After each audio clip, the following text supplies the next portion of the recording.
Hello guys, मेरे YouTube channel में आपका स्वागत है। मेरा नाम मनमोहन मिश्रा। तो आज मैं आपको इस वीडियो में एडएलबी स्मॉल कैप फंड का रिव्यू करके बताने वाला हूँ। वीडियो पूरे डिटेल में होगा। मैं आपको इसमें एक्सेल शीट में फंडामेंटल एनालिसिस करके दिखाने वाला हूँ और मैं आपको लास्ट में कंक्लूजन में ये भी बताऊंगा कि आपको इसमें इन्वेस्टमेंट करना चाहिए नहीं करना चाहिए, और अगर आपको इसमें इन्वेस्टमेंट करना चाहिए तो कितने साल तक करना चाहिए। तो मेरे चैनल को सब्सक्राइब जरूर कर दीजिएगा। मैं चलिए लाते हैं, तो चलिए शुरू करते हैं। तो जैसे कि मेरे यहाँ पे स्क्रीन पे देख पा रहे होंगे एडएलबी स्मॉल कैप फंड। इससे अगर आप लॉन्च ऑन डेट देखिए तो 7 फरवरी 2019 है। मतलब इस फंड को बेसिकली देखा जाए तो 5.5 इयर्स हो चुके हैं लॉन्च होते होते। और इसका कैटेगरी रिटर्न देखिए 5.5 इयर्स में तो 28.5% तक का रिटर्न है।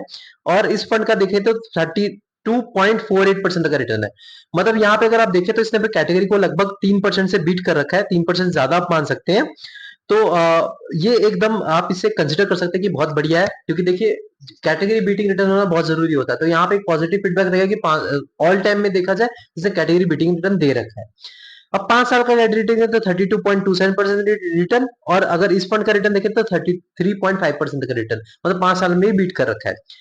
तो अगर मान लीजिए आपने इसमें इन्वेस्टमेंट किया होता 1,000 रुपए कंटिन्यूअसली 5 साल तक, मतलब हर महीने, तो आपका जो अमाउंट डिपॉजिट होता है वो 60,000 रुपीज, और 60,000 रुपीज आपका कन्वर्ट होकर बन गया होता 1,61,000 रुपीज में। तो देख पा रहे कि आपका जो पैसा है यहाँ पे डबल से भी ज्यादा हो गया, वो भी सिर्फ 5 साल में। लेकिन आपने मान लीजिए आपने गोल्ड में इन्वेस्टमेंट किया होता है, अमाउंट डिपॉजिट होता है वो 60,000 रुपीज, और 60,000 रुपीज आपको कन्वर्ट होकर बन गया होता है 89,040 रुपीज में। मतलब यहाँ पे जो आपका पैसा है वो डबल से भी कम है, मतलब डबल भी नहीं हुआ है। तो यहाँ पे आपको इन्वेस्टमेंट की ताकत दिखी हुई, क्यों इन्वेस्टमेंट किया, मतलब करना जरूरी है म्यूचुअल फंड्स में या स्टॉक्स में, तो ये आपको यहाँ पे प्रूफ है। अगर मान लीजिए आपने एफडी में इन्वेस्टमेंट किया होता तो 60,000 रुपीज डिपॉजिट होता, और वहां पे आपका 60,000 रुपीज कन्वर्ट हो गया होता 72,000 रुपीज में 5 साल बाद। तो यहाँ पे आप देख पा रहे हैं कि मतलब डिफरेंस कितना ज्यादा है अगर आप एफडी में इन्वेस्टमेंट कर रहे हैं या फिर गोल्ड में आप इन्वेस्टमेंट कर रहे हैं। भले ही गोल्ड एफडी से थोड़ा बहुत बेटर रिटर्न दे रहा है, लेकिन फिर भी आप इस फंड का और गोल्ड में भी डिफरेंस देखिए, बहुत ही मार्जिनल, बहुत बड़ा डिफरेंस आपको देखने को मिल रहा है। अब रिटर्न वर्सेस कैटेगरी की बात करें तो यहाँ पे अबव एवरेज रिटर्न है, डेफिनेटली अबव एवरेज। देखिए कैटेगरी के हिसाब से इसने कैटेगरी बीटिंग रिटर्न दे रखा है, वो भी 3 से 4% ज्यादा रिटर्न दे रखा है कैटेगरी से बीट करके। वो भी ऑल टाइम देखा जाए 5.5 ईयर्स में। और रिस्क वर्सेस कैटेगरी की बात करें तो रिस्क जो है वो दोनों के एवरेज है, मतलब दोनों के लगभग बराबर बराबर ही होंगे। ये हमें आगे return risk versus and return ratio में पता चलेगा। तो risk and return ratio in दोनों का निकाल रखा है 3 सालों में। तो देखा जाए तो बीटा का देखा जाए तो बीटा बेसिकली आपको बताता है volatility with respect to its benchmark. तो इसमें इस पर्टिकुलर फंड में कितना वॉलेटिलिटी है इसमें आपको पता चलता है। तो यहाँ पे अगर देखा जाए 1 से नीचे हो तो ज्यादा अच्छा खासा माना जाता है। तो यहाँ पे देखा जाए तो इस पर्टिकुलर फंड का 0.8 है और कैटेगरी में 0.8 है, तो दोनों के बराबर वॉलेटिलिटी देखने को मिलेगी। देखिए स्मॉल कैप कंपनी फंड है तो डेफिनेटली वॉलेटिलिटी रहेगी, आप मुझसे कम रहेगा, 1 से नीचे बोले तो कम है, ऐसा नहीं है। वॉलेटिलिटी आपको देखने को मिलेगी, लेकिन यहाँ पे दोनों का बराबर वॉलेटिलिटी में आपको रिटर्न इसमें ज्यादा मिल रहा है। तो ये फंड को मैं एक अव्वल नंबर का मानूंगा आज कंपेयर टू इट्स कैटेगरी, क्योंकि 4% बीटिंग रिटर्न दिया है और दोनों के बराबर वॉलेटिलिटी है कैटेगरी के अगर आप कंपेयर करें तो। और यहाँ पे स्टैंडर्ड डिविएशन की बात करें तो स्टैंडर्ड डिविएशन का बेसिकली क्या होता है कि आपका जो एवरेज रिटर्न है उससे आप कितना प्लस कर सकते हैं, उससे कितना माइनस कर सकते हैं, तो वो आपका स्टैंडर्ड डिविएशन होता है। जैसे मान लीजिए इस पर्टिकुलर फंड का मान लीजिए एग्जांपल देता हूं कि 20% तक का एवरेज रिटर्न है, और स्टैंडर्ड डिविएशन जैसे कि आपको स्क्रीन पे दिख रहा है 15.21 है इस फंड का। तो आप 20 से प्लस कर दीजिए 15.21, मतलब आपको इस साल 35.21% तक का रिटर्न मिल सकता है। या फिर आप 20 से माइनस कर दीजिए 15.21, मतलब या तो आपको इस साल 4%, 4 पॉइंट कुछ परसेंट तक आपको रिटर्न मिल सकता है। मतलब यहाँ पे आपको एक रेंज पता चल जाता है कि एवरेज रिटर्न से कितना प्लस और कितना माइनस के बीचों बीच आपको रिटर्न मिलेगा। तो ये एक आपको पता चल जाता है। तो ये जितना कम हो तो ज्यादा अच्छा खासा रहता है। तो देखा जाए तो यहाँ पे 15.21 है, कैटेगरी से थोड़ा सा कम है, 50 कैटेगरी 15.33 है। आप इन दोनों को बराबर ही मान सकते हैं। तो यहाँ पे मैं फंड को एक अच्छा खासा पॉजिटिव फीडबैक दूंगा, क्योंकि देखिए दोनों के बराबर ही रिस्क है, बराबर ही स्टैंडर्ड डिविएशन है, बराबर ही बीटा है, और आपको लेकिन फिर भी ये पर्टिकुलर फंड रिटर्न ज्यादा दिलवा रहा है, वो भी 4% के डिफरेंस में दिला रहा है। अगर आप कंपेयर करें इसके कैटेगरी से तो डेफिनेटली एक पॉजिटिव फीडबैक रहेगा अभी तक। देखिए रिस्क रहेगा, क्योंकि यहाँ पे ये एक स्मॉल कैप फंड है, तो डेफिनेटली आप मुझसे कम रिस्क है। हम कंपेयर कर रहे हैं कैटेगरी के साथ, क्योंकि कैटेगरी को कंपेयर करेंगे तभी आप बोलेंगे कि ये एक अच्छा खासा फंड है। अब मान लीजिए आप इसमें इन्वेस्टमेंट करना चाहते हो, 100 रुपए से इन्वेस्टमेंट स्टार्ट कर सकते हैं, एसआईपी कर सकते हैं, या फिर लमसम भी कर सकते हैं 100 रुपए से, जो कि बहुत बड़ी बात है, क्योंकि आजकल जो स्टूडेंट लोग भी इन्वेस्टमेंट कर रहे हैं तो 100 रुपए उनके लिए बढ़िया है, अफोर्डेबल है। तो ये एकदम पॉजिटिव फीडबैक रहेगा। लॉक इन पीरियड की बात करें तो कोई भी लॉक इन पीरियड नहीं, कभी आप इसमें इन्वेस्टमेंट कर सकते हैं, कभी आप इसमें से एग्जिट मार सकते हैं। एएम साइज की बात करें तो इनका फुल फॉर्म होता है एसेट अंडर मैनेजमेंट। तो बेसिकली अगर कम हो तो प्रॉब्लम रहता है कि ज्यादा पैसा इस पर्टिकुलर फंड में इन्वेस्टेड नहीं है, तो आपको एक शक रहता है, आप सोचते हैं कि यार इस पे ज्यादातर लोग भरोसा नहीं कर रहे हैं, तभी इसमें इन्वेस्टमेंट नहीं कर रहे हैं, तो मुझे भी नहीं करना चाहिए, कुछ प्रॉब्लम है तभी तो यहाँ पे इन्वेस्टमेंट नहीं कर रहे हैं। तो इसलिए एम साइज कम हो तो ज्यादा प्रॉब्लम रहता है, और अगर एम साइज ज्यादा रहे तो उसमें फंड मैनेजर को मैनेजमेंट में दिक्कत आती है, कभी कभी वो बोलते हैं एसआईपी बंद कर देते हैं, लमसम बंद कर देते हैं। तो ये ऑप्टिमम एक बेस्ट जो साइज होता है, अगर आपको मान लीजिए फंड 10 से 15 साल के बीच में है, तो आपका जो 10,000 करोड़ रुपीस से लेकर 30,000 करोड़ रुपीस के बीच में हो तो ज्यादा अच्छा खासा रहता है। लेकिन इसका पार्शियल इफेक्ट रहता है, कोई ज्यादा बड़ा इफेक्ट नहीं है, लेकिन फिर भी इससे आप प्रेडिक्ट कर सकते हैं कि इस पर्टिकुलर फंड में कितना ज्यादा लोग भरोसा कर रहे हैं। तो यहाँ पे अगर देखा जाए तो ये फंड जो है 5 साल पुराना है, 5.5 ईयर्स आप मान सकते हैं। और इसका एम साइज देखा जाए तो 4,000 करोड़ के आसपास है, मतलब 3,986 करोड़, मतलब आप 4,000 करोड़ रुपीस मान सकते हैं। तो 4,000 करोड़ रुपीस कोई बुरा नहीं है, क्योंकि 10 साल से तक तो है नहीं, 5 साल ही पुराना फंड है, तो इसके हिसाब से एम साइज परफेक्ट है, मैं इसमें पॉजिटिव फीडबैक दूंगा।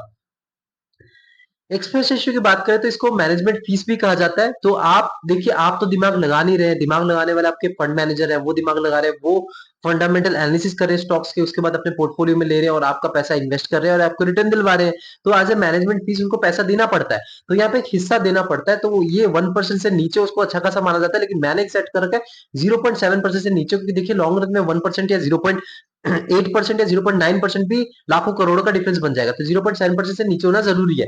तो यहाँ पे 0.4% है, परफेक्ट है, मैं बोलूंगा बहुत बढ़िया एक्सपेंस पॉजिटिव फीडबैक रहेगा। टैक्स इन्फॉर्मेशन की बात करें तो एक साल पहले आप अगर एग्जिट मार लेते, प्रॉफिट बुकिंग कर लेते, तो आपको 20% तक का टैक्स देना पड़ेगा प्रॉफिट पे। एक साल के बाद आप एग्जिट मारते, आपको 12.5% तक का टैक्स देना पड़ेगा प्रॉफिट पे। अगर मान लीजिए आपने एक साल पहले एग्जिट मार लिया तो आपको 1% तक का एग्जिट लोड देना पड़ेगा, एक साल के बाद आपने एग्जिट मारा तो आपको 0% तक का एग्जिट लोड देना पड़ेगा, कुछ देने की जरूरत ही नहीं है। सबसे मेन बात आते हैं वो है मार्केट कैपिटल। मिड कैप में इनका 27.11% का एलोकेशन है, स्मॉल कैप में 71.43% का एलोकेशन है, लार्ज कैप में कोई भी एलोकेशन नहीं है, डेब्ट में इनका 1.60% का एलोकेशन है। तो डेफिनेटली एक रिस्की फंड है, तो आप देख पा रहे हैं कि रिस्क डेफिनेटली है, लेकिन कैटेगरी के बराबर रिस्क है। तो यहाँ पे देखा जाए तो मिड कैप और स्मॉल कैप में इनका ज्यादा एलोकेशन है, तो डेफिनेटली बहुत ज्यादा रिस्की फंड है। तो यहाँ पे अगर आपके पास टाइम फ्रेम 7 से 10 साल है, तभी आप इस पर्टिकुलर फंड के बारे में सोचिए, वरना आप भूल जाइए। तो मार्केट कैपिटल के बारे में देखिए, यहाँ पे पॉजिटिव या नेगेटिव फीडबैक कुछ दे नहीं सकते, क्योंकि देखिए स्मॉल कैप इन्होंने थोड़ा कम एलोकेट करने की कोशिश करी है, और मिड कैप में थोड़ा ज्यादा कर दिया, लेकिन मिड कैप भी एक ज्यादा रिस्की फंड है, तो यहाँ पे लार्ज कैप में थोड़ा ज्यादा एलोकेशन हो सकता है। तो यहाँ पे पॉजिटिव और नेगेटिव दोनों फीडबैक रहेगा, कोई ज्यादा बड़ा मतलब कोई ज्यादा आपको नेगेटिव भी नहीं रहेगा, पॉजिटिव भी नहीं रहेगा। सेक्टर एलोकेशन की बात करते हैं, यहाँ पे इंडस्ट्रियल सेक्टर में इनका 28.39% का एलोकेशन है, फाइनेंशियल सर्विसेज में 18.79% का एलोकेशन है, कंज्यूमर साइकिल में 13.82% का एलोकेशन है, हेल्थ केयर में 10.03% का एलोकेशन है, टेक्नोलॉजी सेक्टर में 9.96% का एलोकेशन है, बेसिक मटेरियल में 9.84% का एलोकेशन है, कंज्यूमर डिफेंसिव में 5.45% का एलोकेशन है, रियल एस्टेट में 3.72% का एलोकेशन है। तो एलोकेशन के मामले में देखा जाए तो प्रॉपर्ली डाइवर्सिफाई कर रखा है, यहाँ पे पॉजिटिव फीडबैक रहेगा। तो आप देख पाएंगे जो ऊपर के जो 5 सेक्टर्स है ना, industrial sector, financial services sector, consumer cycle sector, health care sector और टेक्नोलॉजी सेक्टर, अगर ये जो 5 सेक्टर और नीचे भी आप मान सकते हैं बेसिक मटेरियल, तो 6 सेक्टर, मतलब प्रॉपर्ली इन्होंने डाइवर्सिफाई कर रखा है। 6 सेक्टर जो ऊपर के हैं ये अच्छा खासा परफॉर्मेंस देंगे, तो आपको पर्टिकुलर फंड भी अच्छा खासा परफॉर्मेंस देगा। तो डाइवर्सिफिकेशन के मामले में, सेक्टर एलोकेशन के मामले में इसको पॉजिटिव फीडबैक दूंगा। अब फंड मैनेजर की बात करें तो यहाँ पे एक है त्रिदीप भट्टाचार्य, इनका एक्सपीरियंस है 2.61 ईयर्स, और सेकंड है राज कोराडिया, इनका एक्सपीरियंस है 0 ईयर्स। तो इस पर्टिकुलर फंड में इनका ज्यादा एक्सपीरियंस नहीं है दोनों का, तो अब यहाँ पे ट्रैकिंग करने में थोड़ी दिक्कत आ सकती है, क्योंकि देखिए ये ज्यादा एक्सपीरियंस फंड मैनेजर नहीं है, ज्यादा एक्सपीरियंस होते तब इनके पास रिटर्न ट्रैक कर पाते कि इन्होंने कितना रिटर्न दिलवा रखा है। तो आप इस हिसाब से इनकी स्ट्रैटेजी क्या रहती है ये आप पता कर सकते थे, लेकिन यहाँ पे थोड़ा दिक्कत हो जाएगा। लेकिन फिर भी आप देखा जाए तो त्रिदीप भट्टाचार्य जो है, इनका एक्सपीरियंस 2.61 ईयर्स का है, तो आप इनका 2.6 ईयर्स का ट्रैक कर सकते हैं कि मतलब हाँ इन्होंने कितना, इनकी स्ट्रैटेजी क्या रहती है, इन्होंने कितना रिटर्न दिलवा रखा है। लेकिन फिर भी अगर 5 साल या 6 साल होते तो आपको थोड़ा ज्यादा अच्छा खासा पता चल जाता कि हाँ इनका क्या स्ट्रैटेजी रहती है, कैसे ये प्रॉपरली फंडामेंटल एनालिसिस करते हैं, कैसे आपको रिटर्न दिलवाते हैं, तो सब कुछ आप ट्रैक कर सकते थे। लेकिन यहाँ पे भी कर सकते हैं, लेकिन थोड़ा बहुत आपको डेटा जो है थोड़ा कम मिलने के चांसेस रहते हैं। तो यहाँ पे पॉजिटिव नेगेटिव दोनों आप इसको कंसिडर कर सकते हैं यहाँ पे फीडबैक। अब रेटिंग की बात करें तो इसको 3/5 रेटिंग मिलेगा, क्योंकि देखिए इसमें जो है ना, मतलब अगर आप देखा जाए ओवरऑल, सबसे पहले जो फंड मैनेजर थोड़ा ज्यादा एक्सपीरियंस हो सकते हैं तो ज्यादा अच्छा रहता है इस पर्टिकुलर फंड में। और दूसरी चीज मैं आपको नेगेटिव फीडबैक इसलिए दे रहे हैं क्योंकि यहाँ पे जो बीटा और स्टैंडर्ड डिविएशन है थोड़ा बहुत ज्यादा है, तो देखिए स्मॉल कैप फंड है तो ज्यादा रहेगा ही। आपका मतलब आपको वॉलेटिलिटी ज्यादा देखने को मिलेगी, लेकिन ओवरऑल देखा जाए तो एक ठीक ठाक सा फंड है, कोई ज्यादा बुरा फंड नहीं है, कोई ज्यादा अच्छा फंड नहीं है। आप इसको एक अच्छा खासा फंड मान सकते हैं स्मॉल कैप फंड में। अगर आप मेरे से राय मानेंगे तो आप इन्वेस्टमेंट कर सकते हैं, लेकिन एक रिस्की फंड है, बहुत ज्यादा रिस्की फंड है। आपका टाइम फ्रेम 7 से 10 साल होना चाहिए, और आप बीच में आपको पैसा अगर जरूरत पड़ेगी तो भूल जाइए, इसमें ऐसे इन्वेस्टमेंट मत करिए। सारा पैसा इस पर्टिकुलर फंड में इन्वेस्टमेंट मत करिए। आपको 7 से 10 साल का टाइम फ्रेम है, तो तब जाके आप इन्वेस्टमेंट करिए। और दूसरे स्मॉल कैप फंड के बारे में भी आप रिसर्च करिए, क्योंकि इससे थोड़े बेहतर आपको मिलेंगे। जैसे क्वांट स्मॉल कैप फंड हो गया, Canara Robeco small cap fund हो गया, bank of India small cap fund हो गया, एक्सिस स्मॉल कैप फंड हो गया। उसके बाद आपका और भी दूसरे कोटक स्मॉल कैप फंड हो गया, Nippon India small cap fund हो गया। ऐसे कई सारे स्मॉल कैप फंड आपको मिल जाएंगे, जो कि इससे थोड़े बहुत आपको बेहतर मिलेंगे और रिटर्न भी थोड़े बेहतर देंगे, और आपको थोड़ा रिस्क भी थोड़ा कम लेने की कोशिश करेंगे। तो आप उनके बारे में भी आप रिसर्च कर सकते हैं। आप रिसर्च करके इन्वेस्टमेंट करिए, यानी कि मैंने बोल दिया और आपने भाग के जाके इन्वेस्टमेंट कर दिया। तो आप अपने हिसाब से खुद फॉलो करिए। मैंने आपको बस बता दिया कि ठीक ठाक सा फंड है, ना ज्यादा अच्छा फंड है ना ज्यादा बुरा फंड है। आप इसको बीचों बीच फंड मान सकते हैं, और आप खुद रिसर्च करें, खुद इन्वेस्टमेंट करें। तो मेरे चैनल को सब्सक्राइब जरूर कर दीजिएगा, मैं ऐसी वीडियो लाता रहता हूँ। Thank you.